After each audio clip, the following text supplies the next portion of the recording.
सभी का स्वागत, सभी को प्रणाम दोस्तों।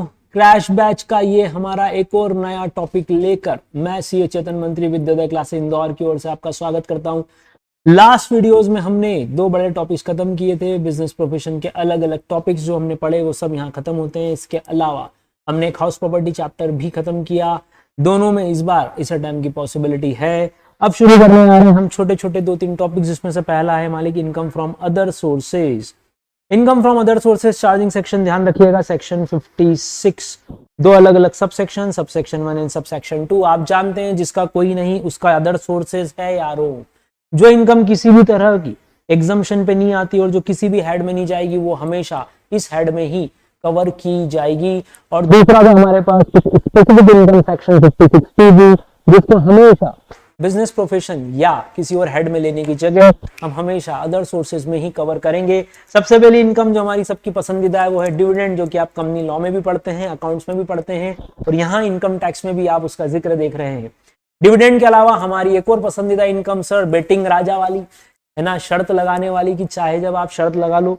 Winning from lotteries, crossword puzzle, races including horse races, card games, any sort of game, gambling, betting, ये सब कैजुअल इनकम वर्ड में कवर होगी, जिसपे आप जानते हैं स्पेशल रेट लगता है 30% का। इसके अलावा अगर आपका एम्प्लॉय से कोई भी कंट्रीब्यूशन रिसीव होता है जो बिजनेस प्रोफेशन हेड में नहीं गया वो यहाँ कवर होगा। Interest on securities, letting out of plant and machinery furniture either single either along with the building, मतलब कंपोजिट वाला पार्ट भी अगर बिजनेस प्रोफेशन में नहीं गया, हाउस प्रॉपर्टी में जाता नहीं है, तो फिर हम अदर सोर्सेज में कवर करेंगे। Keyman insurance policy including bonus, खास बात हमारा क्लोजली हेल्ड कंपनी का 56-7, जिसमें हम देखते हैं कि गिफ्ट अगर अब मिला तो क्या होगा। साथ ही साथ इनहैंस कंपनसेशन है, कंपनसेशन पे मिलने वाला इंटरेस्ट, और अपना मेजर सेक्शन वो है गिफ्ट सेक्शन 56-10। बोलिए मालिक, हाँ है ना। ये दोनों चीज हमको देखनी है। एडवांस मनी फॉरफिटेड का कंसेप्ट भी हम देखने वाले हैं। तो स्पेसिफिक सेक्शन है आपका 56 सबसेक्शन 2। सबसे पहला शुरुआत करते हैं बॉस कि क्या हमको कोई मेथड ऑफ अकाउंटिंग फॉलो करनी है। Yes, other sources of business profession, ये दो हेड हैं जो आपको बोलते हैं कि मेथड ऑफ अकाउंटिंग लगाओ, या तो कैश या अक्रूवल, पर जो भी हो वो रेगुलर हो। नेक्स्ट डिविडेंड के लिए ध्यान रखिएगा, 56(2) ने डिविडेंड इंक्लूडिंग डिविडेंड को यहाँ टैक्सेबल किया। अब ये किसके हाथ में टैक्सेबल है मालिक? शेयर होल्डर्स के हाथ में टैक्सेबल है। हेड हमेशा होगा other sources. Method of accounting जो भी रेगुलरली फॉलो कर लो आप, रेगुलरली फॉलोड बाय असेसी, ध्यान रखिएगा।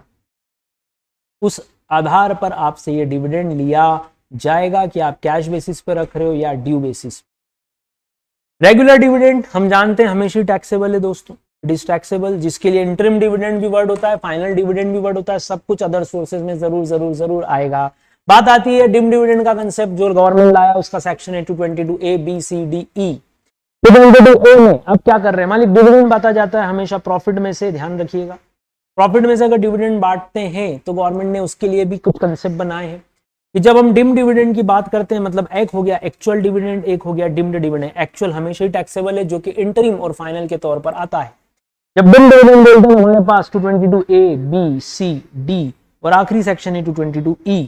इन 5 केसेस में गवर्नमेंट ने डिविडेंड के लिए कंसेप्ट दिया, we will deem it as dividend. ऐसा क्यों नहीं? इसका मतलब कंपनी कुछ ना कुछ डिस्ट्रीब्यूट कर रही है।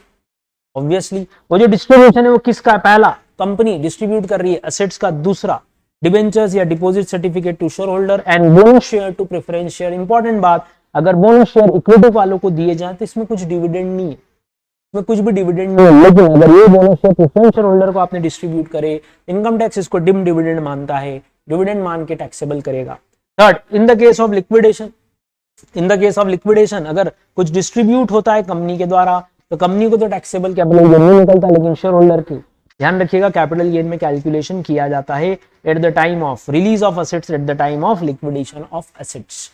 हम यहाँ पे 22E में जो डिविडेंड मानते हैं वो मानते हैं up to the extent of, up to the extent of. बोलो क्या होता है डिविडेंड? सर वो जो प्रॉफिट में से बांटा जाए। प्रॉफिट दो तरह के होते हैं मालिक, रेवेन्यू प्रॉफिट और कैपिटलाइज्ड प्रॉफिट।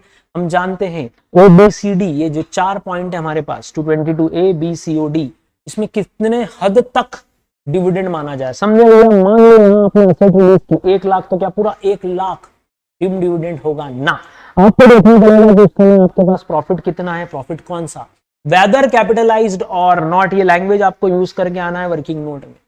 वेदर कैपिटलाइज्ड और नॉट, इसका मतलब इस 1 लाख की जो असेट्स आपने रिलीज की, आप इसको मैच करोगे कि प्रॉफिट्स कितना है। क्वेश्चन बोल दे कि रेवेन्यू प्रॉफिट 60,000 है, कैपिटल प्रॉफिट 30,000 है, तो ध्यान रखिएगा 90,000 का ही हम डिम्ड डिविडेंड मानेंगे। तो इस वर्ड को जरूर पकड़िएगा यहाँ पर, डिम्ड डिविडेंड कितना होगा, to the extent of the profits. Reduction on capital के समय आपके लिए डिम डिविडेंड का काम करता है। और आखिरी है 222E, लेकिन ध्यान रखना ए, बी, सी और डी और ई में थोड़ा सा डिफरेंस है। It is applicable to all companies, it is applicable only to closely held companies. Question में बहुत ध्यान से देखिएगा, वो क्वेश्चन कैसा पूछते हैं आपसे सुनिए। अगर वो बोलेंगे रिलायंस लिमिटेड, ध्यान रखना इस केस में ए, बी, सी और डी वाले पॉइंट लग सकते हैं, लेकिन ई वाला अप्लाई नहीं होगा। लेकिन अगर वो पूछते हैं रिलायंस प्राइवेट लिमिटेड, ध्यान रखना इसमें 2 entity A, B, C, D और ई पांचों अप्लाई होंगे।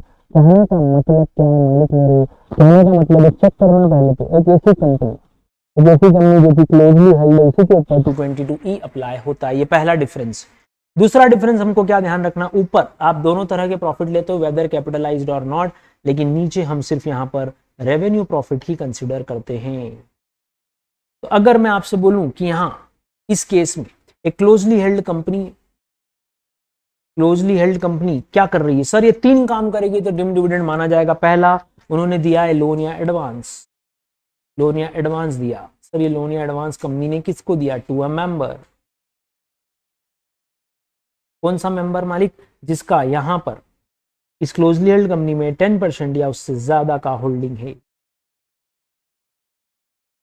बोलिए, तो ऐसे को अगर आपने लोन या एडवांस दिया, ऐसे में किसी मेंबर को लोन या एडवांस दिया, तो इस मेंबर के लिए ये डिम डिविडेंड मान लिया जाएगा।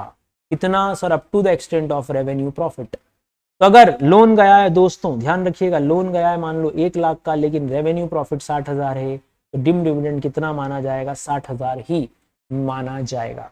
दूसरा केस मालिक ये पहला हो गया आपका, this is first case. Second case, अब डायरेक्टली वो मेंबर को लोन नहीं दे रहे हैं, तो किसको दे रहे हैं, कैसे कंसर्न को लोन दिया जा रहा है, एक ऐसी पार्टनरशिप फर्म या एक ऐसी कंपनी जिसको लोन दिया जा रहा है, लोन या एडवांस, किसके द्वारा, by a closely held company.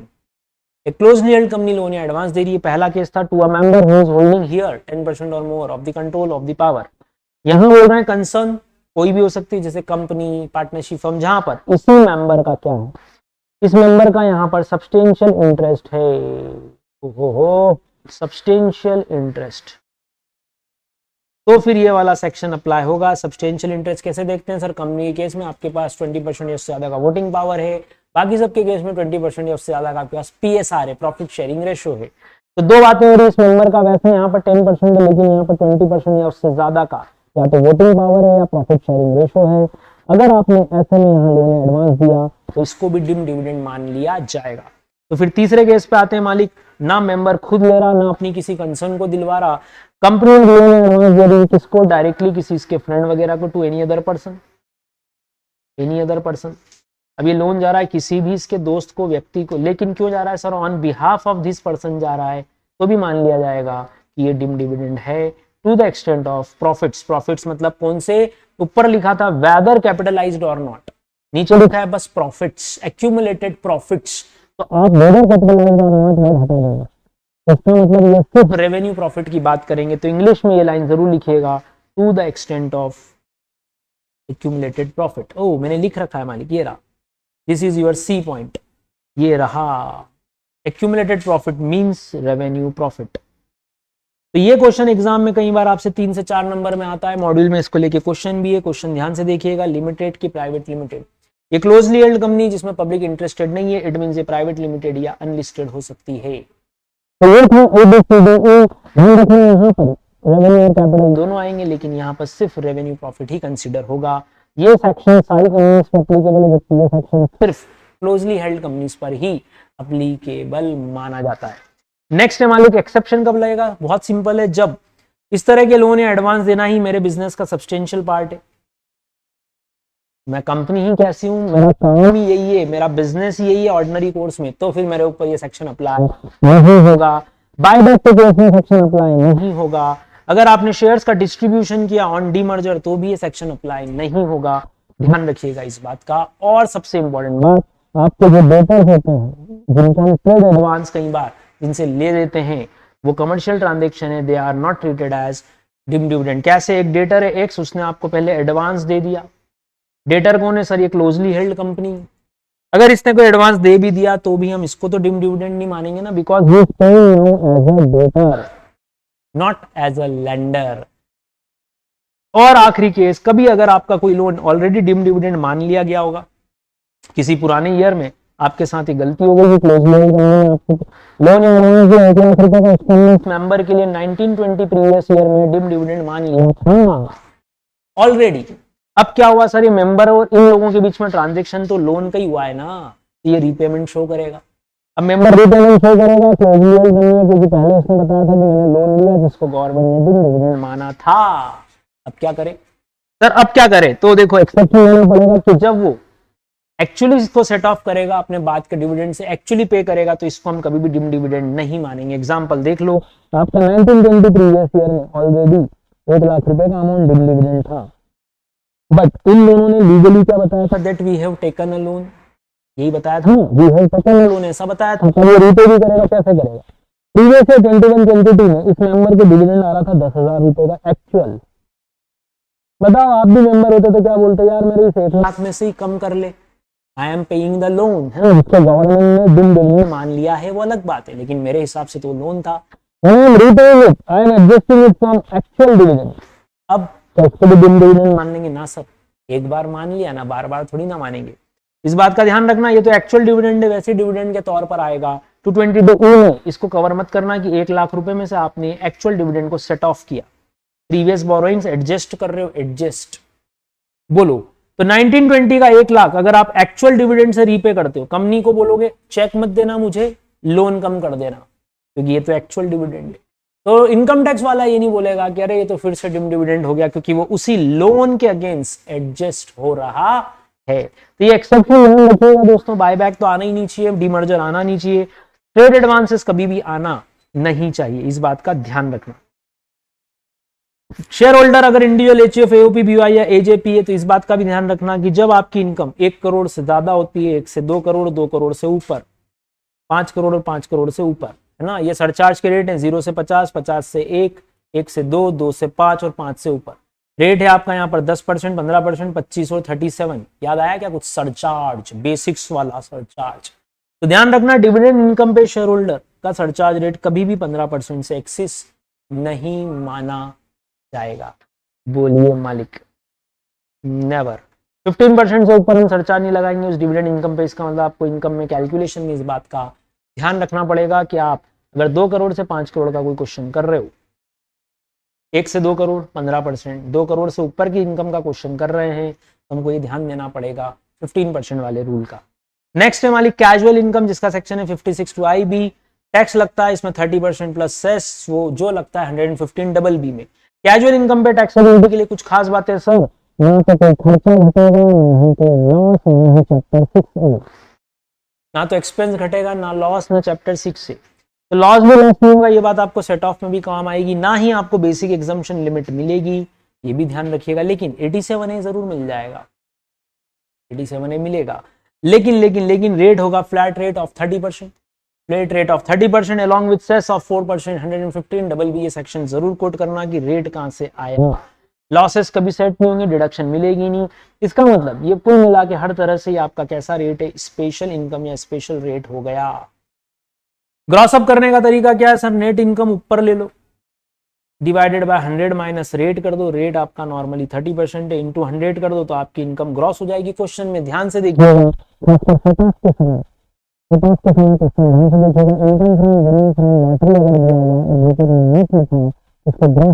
मत भूलना, क्योंकि आपकी जीटीआई पे इसका अंतर आएगा। सेट ऑफ तो होता है, सेट ऑफ के समय ध्यान रखना है, सेट ऑफ वाले क्वेश्चन में ऐसा लिख देता है, अपन इसका सेट ऑफ करते हैं, नहीं कोई लॉस इससे सेट ऑफ होता है, इसका कोई लॉस किसी और से सेट ऑफ होता है, लेकिन जीटीआई में इनकम बनना चाहिए, नेट पे हमको ग्रॉस पे लेना पड़ेगा। बोलिए मालिक। नेक्स्ट है 56 स्टूडेंट, जब आपका रिसिप्ट होती है विदाउट टैक्सेशन एसएससी ऑन सबके ऊपर सिंपल हाउसिंग जिसका टैक्स है जिसका सेक्शन अप्लाई किया जाता है। 56 to 10 अब हम शुरू करने आ रहे हैं, लेकिन एक और 2-3 खास बात मैं बोलना चाहूंगा। एक और बात डिविडेंड के लिए ध्यान रखिएगा, आपको बिजनेस प्रोफेशन हेड में भी P&L में वो दिया जा सकता है। आप इसको यहां से जब डिसअलाउ करेंगे, बिजनेस प्रोफेशन हेड आप पढ़ चुके भैया PGBP, जब हम इसको डिसअलाउ करेंगे बोल के कि ये तो दूसरे हेड की इनकम है, इससे प्रॉफिट लेस किया जाए, तो भैया इनकम फ्रॉम अदर सोर्सेज में डिविडेंड लिखना मत भूलना। ये GTI में कवर होगा, यस सर, ये TI में कवर होगा, यस सर, ये इस पे स्लैब्स लगाई जाएंगी कि कोई स्पेशल रेट है सर, इस पे सिर्फ प्योरली स्लैब्स लगाई जाएंगी। तो डिविडेंड के ये 3 ट्रीटमेंट आप मत भूलिएगा। नेक्स्ट बढ़ते हैं हमारे एक और इंपॉर्टेंट और सबसे जबरदस्त सेक्शन की तरफ, वो है 56 to 10 असेसी ऑल। गिफ्ट का सेक्शन सारे असेसी पे एप्लीकेबल है। गिफ्ट में आ क्या क्या सकता है सर? 2 आइटम है वैसे, कैश और प्रॉपर्टी। प्रॉपर्टी तभी आएगी जब वो कैपिटल एसेट है।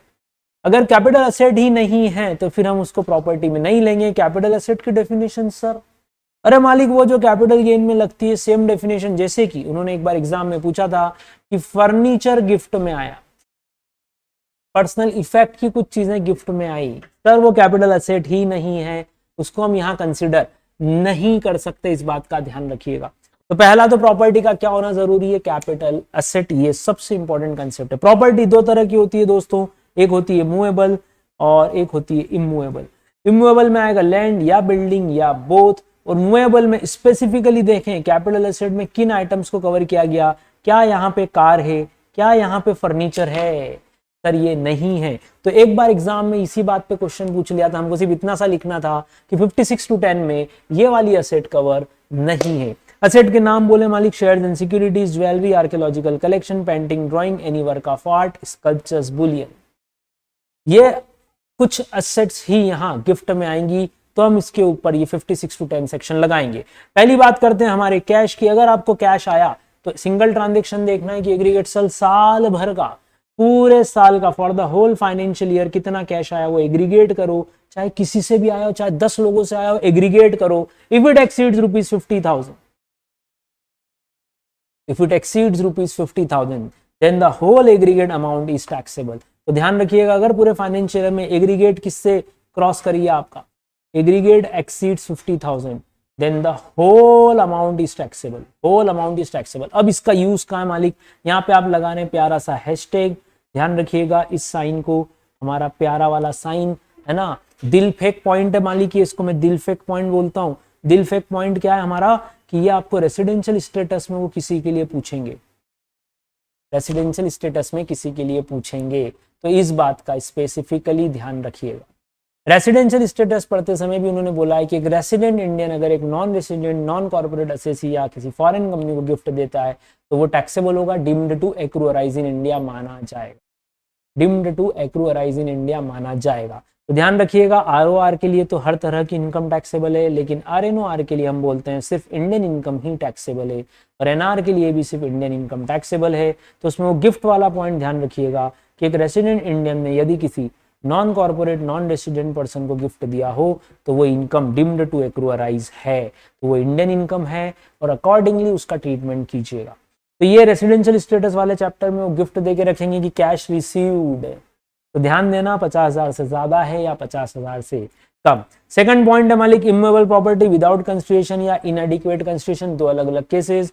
ध्यान रखना इसमें प्रॉपर्टी का मामला, इसलिए हम एग्रीगेट नहीं करेंगे। अगर आपको 5 प्रॉपर्टी आई है तो 5 का स्टेटस इंडिविजुअली चेक किया जाएगा। सिंगल केस में स्टाम्प ड्यूटी वैल्यू एक्सीड कर जाए अगर 50,000 रुपए, तो पूरा का पूरा स्टाम्प ड्यूटी वैल्यू टैक्सेबल होगा। Stamp duty value of the property exceeds 50,000, 50,000 से ज्यादा का हो तो ध्यान रखना सिंगल ट्रांजेक्शन में हम पूरी प्रॉपर्टी को गिफ्ट मान लेंगे। जैसे कि आपको एक जमीन मिली जिसकी स्टाम्प ड्यूटी वैल्यू 60,000 है तो ये टैक्सेबल हो जाएगा, ध्यान रखना। फिर अगर इनएडिक्वेट कंसिडरेशन है, मतलब कंसिडरेशन तो है, एक्चुअल सेल कंसिडरेशन तो है, लेकिन वो एडिक्वेट नहीं है, ऐसा कैसे होगा? देखो कंपैरिजन होगा स्टाम्प ड्यूटी वैल्यू से, stamp duty value exceeds actual sale consideration. Okay, जैसे कि मेरा एग्जांपल देखें, स्टाम्प ड्यूटी वैल्यू कितनी है मालिक? 50 lakh, actual sale 40 lakh, difference आ रहा है 10 लाख। क्या ये डिफरेंस गिफ्ट है?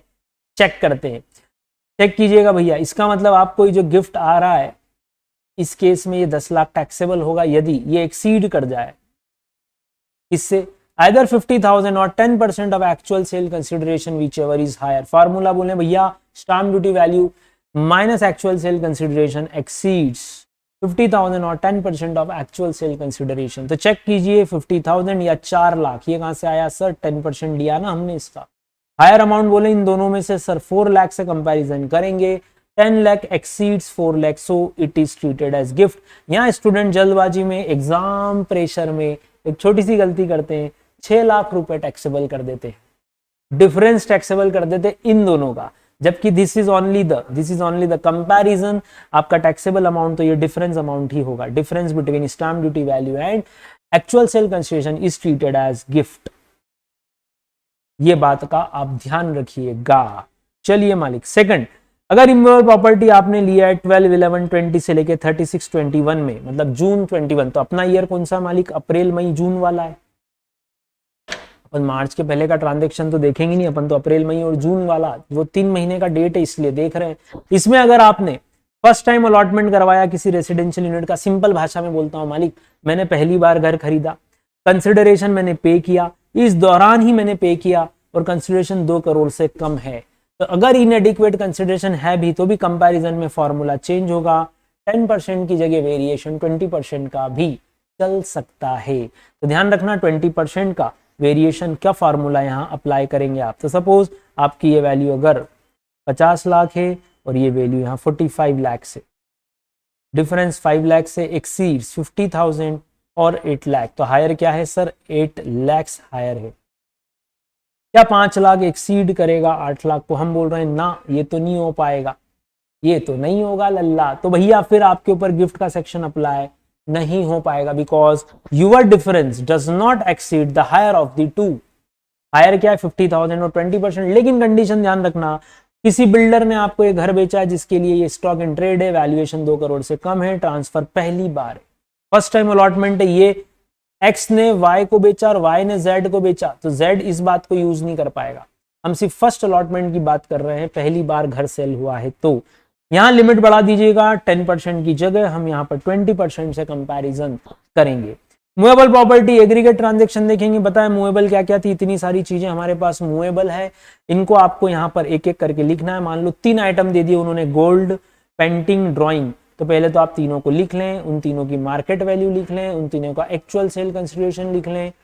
मार्केट वैल्यू अगर सेल कंसिडरेशन है ही नहीं तो 0, अगर ये मार्केट वैल्यू एक्सीड कर गई एग्रीगेट 50,000 से ज्यादा, सिंगल नहीं एग्रीगेट, तो आपके लिए वो पूरा अमाउंट टैक्सेबल हो जाएगा। और अगर उसमें कंसिडरेशन है लेकिन इनएडिक्वेट है, तो इन दोनों का डिफरेंस अगर एक्सीड कर जाए 50,000, तो वो अमाउंट आपके लिए गिफ्ट हो जाएगा। तो दोस्तों मूवेबल प्रॉपर्टी के साथ ध्यान रखिएगा, आपका लिंकिंग वाला सेक्शन हमारा कौन सा? लिंकिंग वाला सेक्शन, सेक्शन 50C, जिसमें सेलर के ऊपर क्या लग रहा है मालिक? कैपिटल गेन का सेक्शन, और ये बायर के ऊपर क्या लग रहा है? अदर सोर्सेज, और उसके लिए लग रहा है सेक्शन 56 to 10। अच्छा, इन दोनों की लिंकिंग करना मत भूलिएगा। आपके मॉड्यूल में एक बहुत बेहतरीन क्वेश्चन दिया हुआ है इसी बात को लेके। अगर ये स्टॉक इन ट्रेड हुआ तो ये 43CA में चला जाएगा, स्टॉक इन ट्रेड, हेड लग जाएगा PGBP। हमने लास्ट वीडियो में जब PGBP रिवाइज किया था तो इसी पॉइंट को समझा था। तो भैया एक ही क्वेश्चन में क्या वो दोनों पूछ सकते हैं? यस, बिल्कुल पूछ सकते हैं। मॉड्यूल में इसके ऊपर क्वेश्चन भी है, 2 different treatment in an transaction, seller के लिए अलग, बायर के लिए अलग। सेलर के लिए कैपिटल गेन या PGBP, बायर के लिए अदर सोर्सेस। बोलिए मालिक। अब मुद्दा आता है सर क्या इसके कुछ एक्सेप्शन है और क्या स्टाम्प ड्यूटी वैल्यू को लेके भी पढ़ाते हैं? तो कल भी हमने पढ़ा था स्टाम्प ड्यूटी वैल्यू आपके पास 2 हैं, एक है डेट ऑफ एग्रीमेंट वाली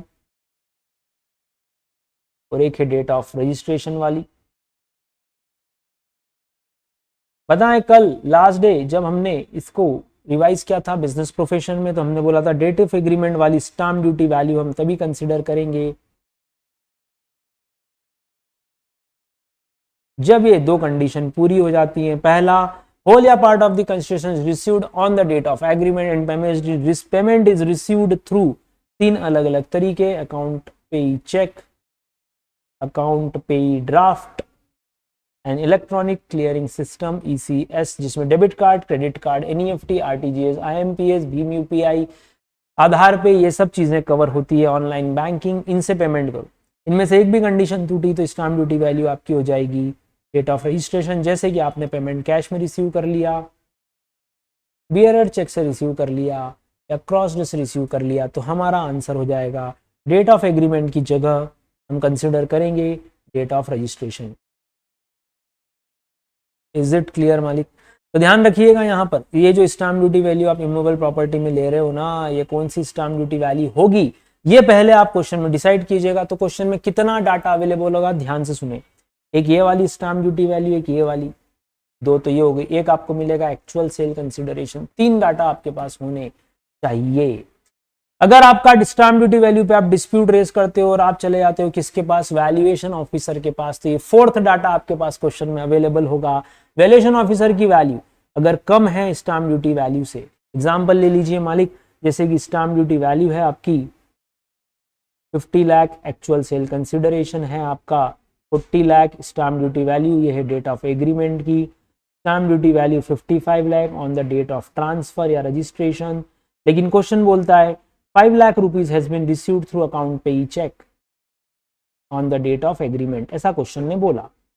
फिर हमको वो डाटा दिया गया कि डिस्प्यूट हुआ, तो वैल्यूएशन ऑफिसर ने भी वैल्यू निकाली जो कि थी 48 लाख। क्या करना है मालिक, पहले तो स्टाम्प ड्यूटी चेक करें इन दोनों में से कौन सी लेनी है, तब तो मैं कंपैरिजन शुरू करूंगा। मेरा कंसिडरेशन है, हाँ है, लेकिन इनएडिक्वेट है। हमारा ये वाला पॉइंट लगेगा 10% वाला एग्जामिनेशन करना है, लेकिन इससे पहले स्टाम्प ड्यूटी वैल्यू डिसाइड करें। Sir 50 lakh is my stamp duty value, 55 को हम कंसिडर नहीं करेंगे। ओके, केस डिस्प्यूटेड हुआ तो हम चले गए वैल्यूएशन ऑफिसर के पास, उसकी वैल्यू आपकी स्टाम्प ड्यूटी वैल्यू से कम है, तो माय फाइनल गिफ्ट वैल्यू कितनी मानी जाए, 48 लाख से कंसिडर किया जाएगा। Valuation officer for buyer 48 lakh ली जाएगी, तो आपको गिफ्ट हो जाएगा कितना, 8 लाख का। 8 लाख का गिफ्ट मान लिया जाएगा, पहले 10 लाख का गिफ्ट आ रहा था अपने एग्जाम्पल में। तो वैल्यूएशन ऑफिसर ने आपकी वैल्यू रिड्यूस कर दी, यस वैल्यू रिड्यूस कर दी मालिक। अगर वैल्यू रिड्यूस हुई है तो फिर हम उसी से कंपैरिजन करेंगे। नेक्स्ट, गिफ्ट कब कब टैक्सेबल नहीं है, तो there are some exception to the rule कि गिफ्ट हमेशा टैक्सेबल होगा। पहला, it is received from any relative, इसकी डेफिनेशन देखना। दूसरा, on the occasion of marriage of the individual. Obviously sir company की तो शादियां होती नहीं है, कि एक्स लिमिटेड वाई लिमिटेड की शादी है, जेड लिमिटेड ने बुलाया है, ऐसा तो कुछ हुआ नहीं। तो मैरिज और मैरिज एनिवर्सरी, वो एग्जाम में अधिकतर इसी बात पे आपको घुमाते हैं, इस बात का ध्यान रखना। मैरिज को लेंगे, मैरिज एनिवर्सरी को यहाँ एक्सेप्शन में नहीं लेंगे, मतलब मैरिज एनिवर्सरी पे आने वाले गिफ्ट टैक्सेबल होंगे। क्वेश्चन एक और आता है कि आपकी शादी है, आपका विवाह है और आपकी माताजी को, आपकी मम्मी को, आपके पिताजी को, आपके पापा को गिफ्ट आया, सर उनके लिए वो टैक्सेबल है। ये सिर्फ उस इंडिविजुअल के लिए एग्जम्पशन है जिसके लिए जिसकी मैरिज हो रही है। तो बोले गिफ्ट कब कब टैक्सेबल नहीं होगा, पहला if it is received from any relative, दूसरा on the occasion of the marriage, तीसरा बाय विल और inheritance, fourth on the contemplation of the death, पांचवा लोकल अथॉरिटी, सिक्स्थ, ये पॉइंट भी बहुत बार आता है मालिक, इसका ध्यान रखिएगा। 12AA या 1023C में रजिस्टर्ड इंस्टीट्यूट अगर कोई भी गिफ्ट देंगे तो वो टैक्सेबल नहीं होगा किसी के लिए भी। साथ ही साथ कोई इंडिविजुअल ने अगर कोई ट्रस्ट बनाया है अपने बेनिफिट, रिलेटिव के बेनिफिट के लिए, बेनिफिशियरी जो है उसका कोई ना कोई रिलेटिव है, तो भी ये टैक्सेबल नहीं होगा। तो इसमें इंपॉर्टेंट वर्ड्स हमारे लिए ये वाला था और ये दो थे। ध्यान रखिएगा क्वेश्चन में कि किससे गिफ्ट आया है। अगर अदर सोर्सेस का गिफ्ट का ही क्वेश्चन आता है तो हमारा फॉर्मेट कुछ इस तरह होगा, पर्टिकुलर और रुपीज, और यहीं पे हम रीजनिंग देते जाएंगे। अगर वो अलग अलग क्वेश्चन पूछ के पूछते हैं कि बताओ टैक्सेबिलिटी क्या है, तो हमारा serial number, taxable, non taxable और अमाउंट और रीजन, ऐसा फॉर्मेट आप फॉलो कर सकते हो। रिलेटिव के लिए नोट जरूर डालिएगा। रिलेटिव में सर कौन कौन आ रहा है, अगर हम माने कि हमारा असेसी ए है तो सबसे पहला उसका स्पाउस मतलब मिसेज है, उसके ब्रदर सिस्टर, के स्पाउस के brother sister, brother sister of the parents, तो कौन कौन आ गए मालिक, पेरेंट्स मतलब फादर और मदर, फादर और मदर के पेरेंट्स के ब्रदर सिस्टर बोल दो जरा सा। आपके फादर क्या ब्रदर, चाचा है ना, अंकल, और आपकी बुआ ना, रिश्ते हिंदी में समझना भैया। फिर इधर आपके मामा और मासी, यस, एनी लीनियर असेंडेंट या डिसेंडेंट ऑफ द इंडिविजुअल और descendant of the spouse of the individual, ascendant descendant of the spouse of the individual. तो ध्यान रखना अगर ए को गिफ्ट आया उसके स्पाउस से तो टैक्सेबल, उसके ब्रदर सिस्टर से आया स्पाउस के ब्रदर सिस्टर से तो भी रिलेटिव में आएगा, सॉरी टैक्सेबल नहीं होगा, तो भी टैक्सेबल नहीं होगा, रिलेटिव वर्ड लगेगा। ए के स्पाउस के पेरेंट्स से आया या ग्रैंड पेरेंट्स से आया तो सर वो लोग असेंडेंट में कवर होंगे। ध्यान रखना ए के पेरेंट्स के ब्रदर सिस्टर कवर्ड हैं, ए के स्पाउस के पेरेंट्स के ब्रदर सिस्टर कवर नहीं है। इसमें आपका कोई भी कजिन कवर नहीं है, कोई भी निस नेफ्यू कवर नहीं है। एचयूएफ को गिफ्ट आएगा तो अगर मेंबर से आता है तो वो एग्जम्प्ट होगा। तो भैया रिलेटिव से मिलने वाला गिफ्ट टैक्सेबल नहीं है। रिलेटिव की डेफिनेशन आप अपने आप को सेंटर में रख लीजिएगा और बनाइएगा। तो ये आपका स्पाउस, ये आपके ब्रदर सिस्टर, ये स्पाउस के ब्रदर सिस्टर, ये आपका असेंडेंट, ये आपका डिसेंडेंट, सॉरी ये असेंडेंट, ये डिसेंडेंट, इसमें पेरेंट्स के ब्रदर सिस्टर,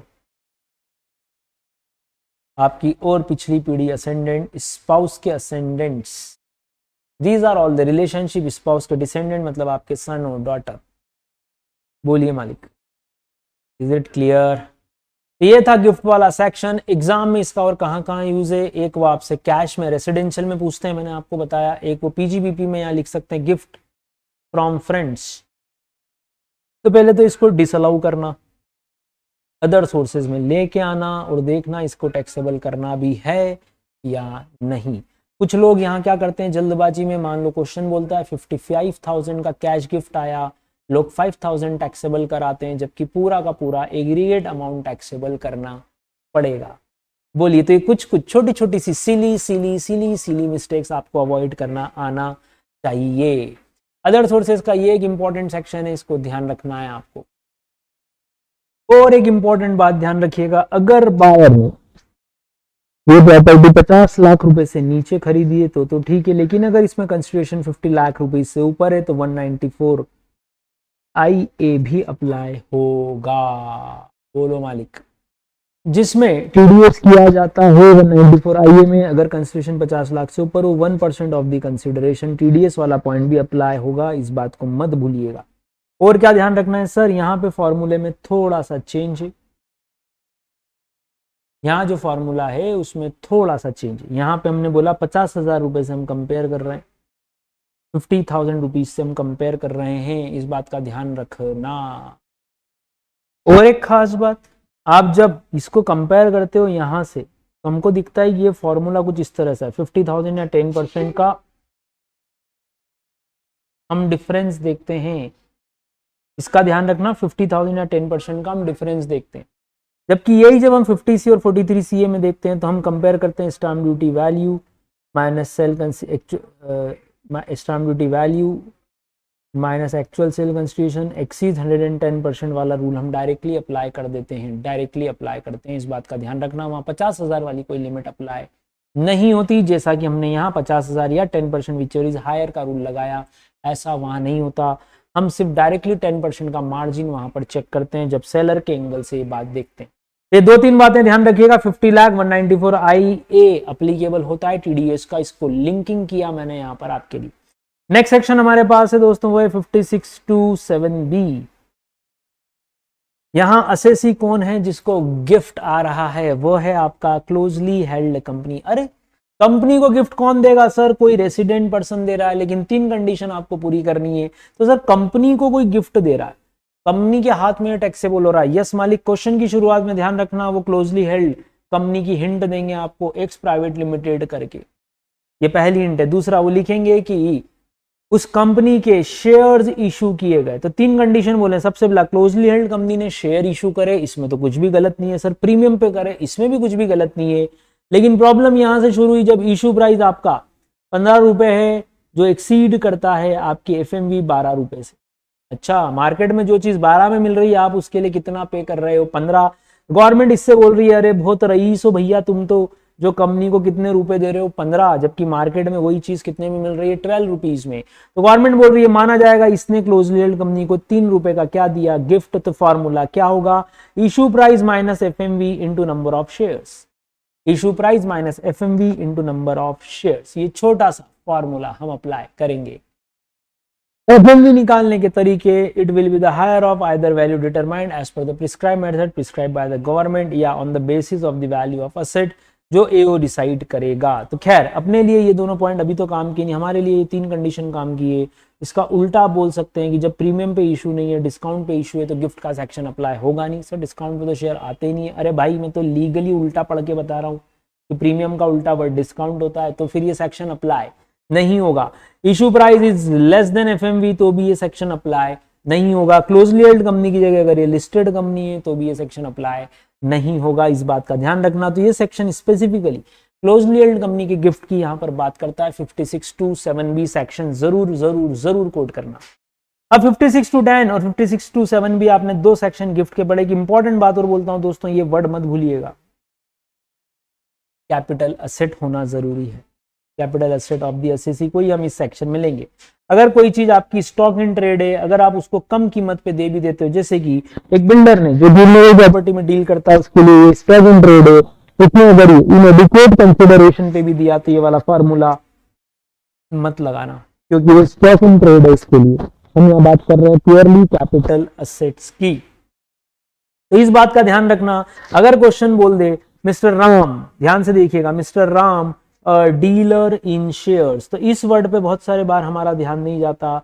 उसने बोल दिया है कि शेयर उसके लिए स्टॉक इन ट्रेड है। अब वो शेयर अगर कम कीमत पे बेच भी देगा तो बायर के लिए ये गिफ्ट बिल्कुल नहीं होगा, क्योंकि शेयर्स उसके लिए स्टॉक इन ट्रेड के तौर पर है। तो दो लोग जो स्टॉक इन ट्रेड में डीलिंग कर रहे हैं, उनके बीच के ट्रांजेक्शन को हम गिफ्ट में कवर नहीं करेंगे। ये ध्यान रखना, दो लोगों के बीच में अगर दोनों ही लोगों के लिए हम क्या बात कर रहे हैं कि ये डीलिंग किसकी हो रही है, प्योरली स्टॉक इन ट्रेड के तौर पर हो रही है, तो फिर हम ये सेक्शन अप्लाई नहीं करेंगे। तो ये वर्ड बहुत इंपॉर्टेंट है हमारे लिए। कैपिटल एसेट हो तो ही सेक्शन लगेगा गिफ्ट का रिसीवर के लिए।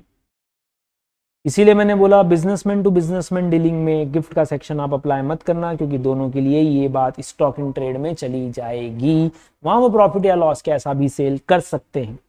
नेक्स्ट है 56 to 7B के बाद जो हमारा कंसेप्ट है वो है मालिक इंटरेस्ट जो आपको आया कंपनसेशन पे। कंपनसेशन जो हमको रिसीव हुआ किससे, on compensation on interest on compensation और इनहैंस कंपनसेशन। तो ध्यान से देखिएगा, इनका ट्रीटमेंट आप करते हैं कैपिटल गेन में। कैपिटल गेन में ट्रीटमेंट होता है कंपनसेशन का। याद होगा आपको, रिसिप्ट बेसिस पे हम टैक्सेबल करते हैं, लेकिन अभी बात चल रही है इंटरेस्ट की। लेकिन जब भी इसका क्वेश्चन आए 2 से 3 मार्क्स में दो चीजें जरूर कोट करना पड़ेंगी आपको। सबसे पहला 145(1) कि ये इनकम या तो पीजीबीपी अदर सोर्सेज में जो भी ली जाएगी वो ली जाएगी on the basis of cash और mercantile method as regularly employed by SSC. लेकिन 145(b)(1) इसी का एक्सेप्शन है कि अगर इंटरेस्ट आया और आप एक्रूअल बेसिस पे भी इनकम बुक करते हो तो भी 145(b)(1) बोलता है कि रिसीव्ड बेसिस पर ही टैक्सेबल होगा, irrespective of the method of accounting followed by the assessee. तो दोनों की इंटरमिंगलिंग करना 145(1) और 145(b)(1), तो एक आंसर परफेक्ट बनेगा।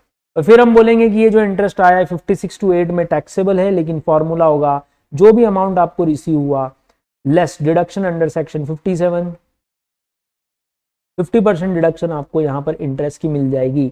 तो कई बार ये क्वेश्चन आपको कहाँ पूछा जाएगा, कैपिटल गेन में। अगर उन्होंने कंपनसेशन का पॉइंट पूछा वहां के साथ, तो हो सकता है क्वेश्चन में आपको इंटरेस्ट भी दे दे जो कि अदर सोर्सेज में आ रहा है। Is it clear?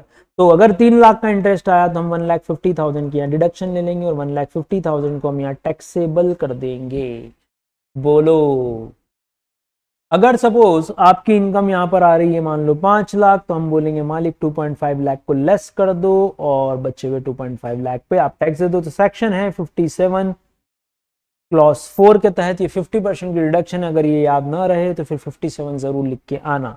ये था इंटरेस्ट ऑन कंपनसेशन और इनहैंस्ड कंपनसेशन। नेक्स्ट क्वेश्चन था मालिक आपने एडवांस मनी फॉरफिट किया। एडवांस मनी फॉरफिट के लिए हमारे पास 2 अलग अलग हेड्स लगते हैं, एक लगता है कैपिटल गेन, एक लगता है income from other sources. Income from capital gain और इनकम फ्रॉम अदर सोर्सेज। अगर आपका एडवांस मनी फॉरफिट हुआ है 1/4/14 या उसके बाद ऑन और आफ्टर, मतलब प्रीवियस ईयर 14-15, मतलब असेसमेंट ईयर 15-16 ऑनवर्ड्स, तो ये कौन से हेड में जाएगा, अदर सोर्सेज में टैक्सेबल हो जाएगा। लेकिन यदि ये उसके पहले का है, 1/4/14 के पहले का फॉरफीचर किया हुआ अमाउंट है, हम बोल सकते हैं टिल 31 मार्च 14 means previous year 13-14 means assessment year 14-15 तक का अगर फॉरफीचर है, तो इसका ट्रीटमेंट हम कैपिटल गेन हेड में करते हैं। कॉस्ट ऑफ एक्विजिशन में से इस एडवांस मनी फॉरफीचर को हटाते हैं जो उस असेसी ने खुद ने फॉरफिट किए थे। ध्यान रखना, इसमें अगर प्रीवियस ऑनर ने फॉरफिट किया हो तो हम लेस नहीं करते। तो ये था छोटा सा पॉइंट एडवांस मनी फॉरफिटेड का, जो अब सीधे अदर सोर्सेज में टैक्सेबल होता है। कुछ इनकम जो इस हेड में तभी आएंगी जब वो बिजनेस प्रोफेशन में नहीं आ पाएंगी। पहला पॉइंट है उसमें कोई भी अमाउंट जो आपने रिसीव किया एज एन एम्प्लॉयर जो बिजनेस प्रोफेशन में नहीं गया, कंट्रीब्यूशन था of the PF any welfare fund. लेकिन यदि आपने ये भी अप्लीकेबिलिटी के आधार पर ड्यू डेट ऑफ डिपॉजिट के पहले कंट्रीब्यूशन को डिपॉजिट कर दिया तो आपको ये डिडक्शन मिल जाएगी इसकी। तो पहले इनकम बुक करके इसकी डिडक्शन आप ले सकते हो। लेटिंग आउट करना अगर पीजीबीपी में नहीं गया तो हम इसको यहां लेंगे। Again letting out with inseparability, it means it is composite rent. याद होगा आपको हाउस प्रॉपर्टी में हमने पढ़ा था, कंपोजिट रेंट अगर है और वो इनसेपरेबल है तो या तो पीजीबीपी में जाता है या अदर सोर्सेज में। पीजीबीपी में अगर नहीं गया तो हम उसको अदर सोर्सेज में टैक्सेबल करेंगे। और आखिरी है income by way of interest on securities, इसको भी हम यहाँ अदर सोर्सेज में टैक्सेबल कर रहे हैं। ग्रॉस अप करने की रिक्वायरमेंट गवर्नमेंट सिक्योरिटीज में आपको नहीं है। किन किन केसेस में आपको ग्रॉस अप करना पड़ सकता है? पहला 8% सेविंग टैक्सेबल बॉन्ड, अगर आपका इंटरेस्ट का अमाउंट 10,000 से ज्यादा है तो आपको टीडीएस होगा तो आपको उसको नेट को ग्रॉस पे लाना पड़ेगा, इस बात का ध्यान रखिएगा। एग्जाम्पशन का कुछ पॉइंट है हमारे पास, सेक्शन 10-15, हम इसके क्लॉजेज याद नहीं कर पाएंगे लेकिन हाँ 10-15 सेक्शन याद रख सकते हैं कि कुछ केसेस में इंटरेस्ट हमारे लिए एग्जाम्प्ट है। और उसमें सबसे इंपॉर्टेंट पॉइंट है हमारे पास post office saving bank account का ट्रीटमेंट। ध्यान से देखिएगा, post office saving bank account का एग्जाम्पशन का सेक्शन है 10-15। हम क्लॉज पे नहीं जा रहे हैं, आप इतना भी लिख देंगे तो चलेगा। लेकिन एग्जाम्पशन कैसी है सर? इंडिविजुअल एग्जाम्पशन है 3,500 रुपए, अगर इंडिविजुअल अकाउंट है, ज्वाइंट अकाउंट है तो 7,000 रुपीज इज एग्जाम। लफड़ा गया है सर, अगर मान लो आपको 12,000 रुपए का यहाँ पर इंटरेस्ट आया तो 12,000 और 3,500 हम पहले तो यहाँ 3,500 लेस करेंगे। बैलेंस बोलो कितना बचा मालिक? 8,500। अब आपको याद आना चाहिए कि चैप्टर 6A में डिडक्शन का सेक्शन है टीटीटीए टीटीबी। टीटीबी जो कि सीनियर सिटीजन पे लगता है, टीटीए जो कि other than senior citizen applicable है। आप वहां इस 8,500 की डिडक्शन ले सकते हैं। ये पहले जीटीआई में तो जरूर आएगा लेकिन नीचे डिडक्शन मिल जाएगी। ये दोनों पॉइंट एक साथ याद आने चाहिए जब भी वो क्या बोलते हैं, post office saving bank account interest account. अच्छा यहाँ बैंक्स लिखा हुआ है सिर्फ तो नहीं हो पाएगा, एसबीआई लिखा है तो नहीं हो पाएगा। ये एग्जाम्पशन सिर्फ पोस्ट ऑफिस के सेविंग खाते पर है जो ब्याज आपको आता है 3.5 और 7 का। बोलो मालिक, अगर यही अमाउंट आपका हो गया 55,000 तो हम यहाँ पर 3,500 तो लेस कर देंगे, फिर बचेगा हमारे पास 51,500। इसमें हो सकता है 50,000 तक की डिडक्शन ले लो एटीटीटी में अगर सीनियर सिटीजन का केस है तो। अगर सीनियर सिटीजन का केस नहीं है तो हम टीटीए यूज करेंगे। तो दोनों सेक्शन को रिलेट करना मत भूलिएगा।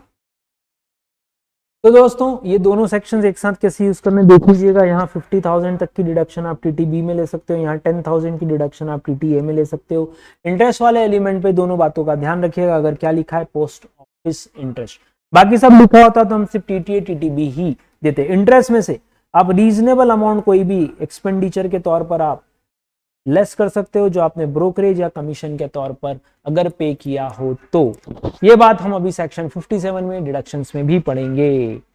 Interest on gold deposit bond भी एग्जम्प्ट हैं, ये बात ध्यान रखिएगा। नेक्स्ट आता है मालिक कीमैन इंश्योरेंस पॉलिसी। अगर कीमैन इंश्योरेंस पॉलिसी आपका पीजीबीपी में नहीं जा पाया तो फिर हम उसको अदर सोर्सेज में लेंगे जो भी रिसीवर है उसके एंगल से। और अगर ये आपके सैलरी हेड में चला गया मतलब फॉर द एम्प्लॉय, तो ध्यान रखिएगा इसके ऊपर हम लगा देंगे सैलरी हेड। तो for the employee keyman insurance policy का कोई भी अमाउंट अगर रिसीव होता है तो एम्प्लॉय के लिए तो हम सैलरी हेड लगा देंगे। Other than employee means employer either PGBP head और वहां भी नहीं गया तो हम इसको अदर सोर्सेज हेड में कवर करेंगे। डिडक्शन कौन से सेक्शन में मालिक? सेक्शन 56 चार्जिंग सेक्शन था, सेक्शन 57 में अलग अलग डिडक्शन दी हुई है। अभी हमने देखा इंटरेस्ट के ऊपर में से कुछ खर्चा घटाएं क्या? यस, रीजनेबल सम जो भी आपने पे किया है as a commission as remuneration to a bank और any other person for recovery of interest on securities. Dividend में से क्या कोई इनकम घटेगी या म्यूचुअल फंड के यूनिट्स में से कोई इनकम में से कोई खर्चा घटेगा क्या? सॉरी, कोई खर्चा घटेगा क्या? तो हम डिडक्शन बढ़ रहे हैं कि कोई एक्सपेंस हम लेस कर सकते हैं। देखो भैया, interest on borrowings, interest on borings कैसे सर? देखिए एग्जांपल पढ़िए। एक्स ने इन्वेस्ट किया टाटा के शेयर्स में, टाटा ने उसको डिविडेंड दिया सपोज 25,000 रुपए। ये एक्स की इनकम है, लेकिन एक्स ने ये जो पैसा यहाँ लेके आया था, ये पैसा जो इन्वेस्ट किया यहाँ पर कितना, सपोज 5 लाख रुपीस, इस 5 लाख को उसने मुझसे बोरो किया था सीए चेतन मंत्री से, और मैं उससे यहाँ क्लेम करूंगा इंटरेस्ट। तो इंटरेस्ट मेरी इनकम है, उसके लिए एक्सपेंडिचर है। इंटरेस्ट सपोज आ रहा है आपका कितना, देखो कितना दिया है, टेकन फॉर इन्वेस्टमेंट इंटरेस्ट आ रहा है 50,000 रुपए, और 20% ऑफ सच इनकम, 25,000 का 20% होता है 5,000, which ever is less is deductible. तो आप इसमें से 5,000 रुपए का एक्सपेंस घटा सकते हो, आपकी डिविडेंड इनकम हो जाएगी 20,000 रुपीज। तो प्लीज प्लीज प्लीज रिपीट कीजिए एक बार, और क्या बोल रहे हैं, अगर आपने डिविडेंड इनकम कमाई लेकिन उसके लिए किसी से पहले लोन लिया ताकि आप इन्वेस्ट कर पाओ, पहले लोन लिया ताकि आप इन्वेस्ट कर पाओ, तो जिससे लोन लिया उसको हम यहां से वापस इंटरेस्ट देंगे, इधर से कंपनी हमको डिविडेंड देगी। डिविडेंड, लोन, बोलो भैया, लोन पे हम इंटरेस्ट देंगे, तो ये इंटरेस्ट घटेगा क्या, पूरा 50,000 ना, उन्होंने बोला maximum 20% of the income earn which ever is less is deductible. जो इंटरेस्ट आप पे कर रहे हो वो, या जितनी इनकम है उसका 20%, whichever is less is deductible, no other expenses is deductible. तो जब भी डिविडेंड इनकम दे, ध्यान से देखिएगा, उन्होंने इंटरेस्ट एक्सपेंस तो वहां पर नहीं दिया हुआ है ऑन बोरोइंग्स। एम्प्लॉय कॉन्ट्रीब्यूशन अगर आप टाइम से डिपॉजिट कर दोगे तो हमने देखा वो आपको डिडक्शन में मिल जाएगा। प्लांट मशीनरी फर्नीचर बिल्डिंग अगर पीजीबीपी में नहीं जाता है तो अदर सोर्सेज में जाता है, तो ऑब्वियसली जो खर्चे हम वहां क्लेम करते हैं 30, 31, 32 के, वो आप यहाँ पे क्लेम कर सकते हो।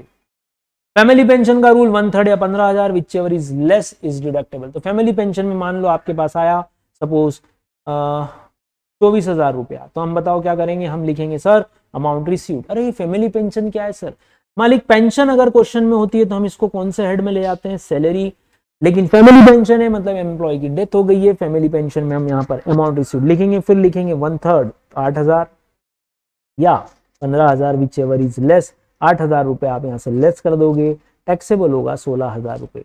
लेकिन यही फैमिली पेंशन अगर आपकी 60,000 हो जाती है तो क्या करेंगे सर, 60,000 का 1/3 मतलब 20,000 या 15,000, विच एवर इज लेस, ये आएगा, यहाँ से हम 15,000 लेस करेंगे, 45,000 इनकम टैक्सेबल हो जाएगी।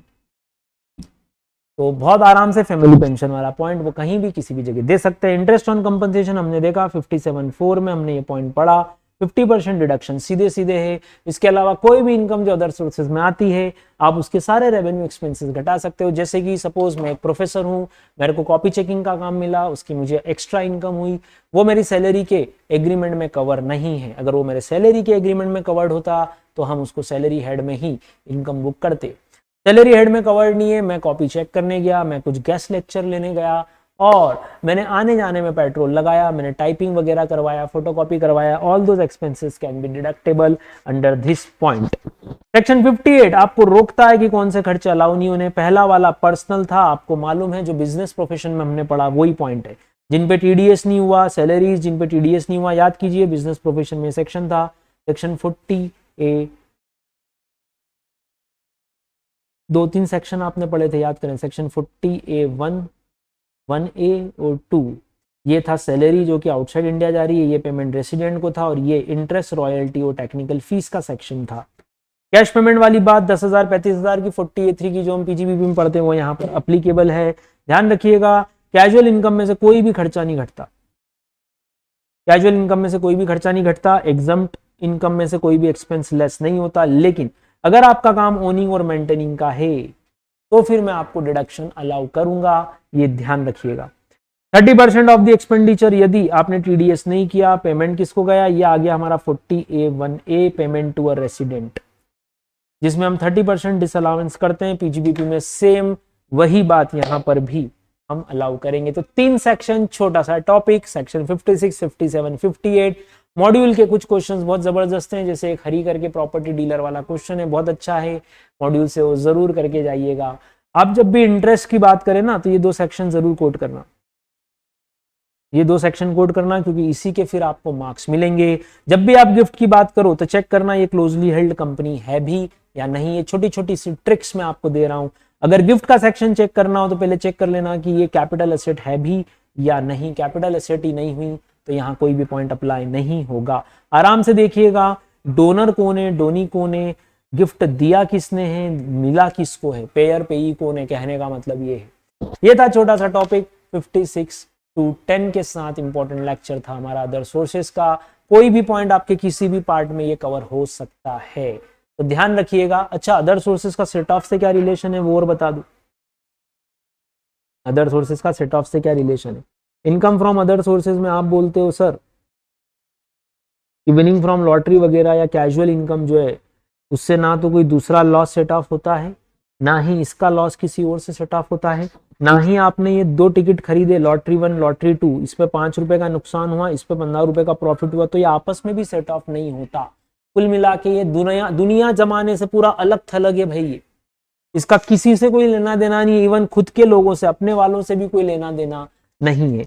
ये पहली बात आप ध्यान रखिएगा। इनकम फ्रॉम अदर सोर्सेज की दूसरी बात कि आप इंट्रा हेड सेट ऑफ कर सकते हो, आप इंटर हेड सेट ऑफ कर सकते हो, लेकिन कभी भी इसके लॉसेस कैरी फॉरवर्ड नहीं होंगे, नेवर। ये ध्यान रखिएगा। इनकम फ्रॉम अदर सोर्सेज का treatment in set of and carry forward of losses वाले चैप्टर से मैंने यहाँ लिंक किया। चलिए मालिक, ये था पूरा चैप्टर, बहुत आराम से आप इसको रिवाइज कर सकते हैं। थैंक यू, ध्यान रखिएगा अपना। राधे राधे।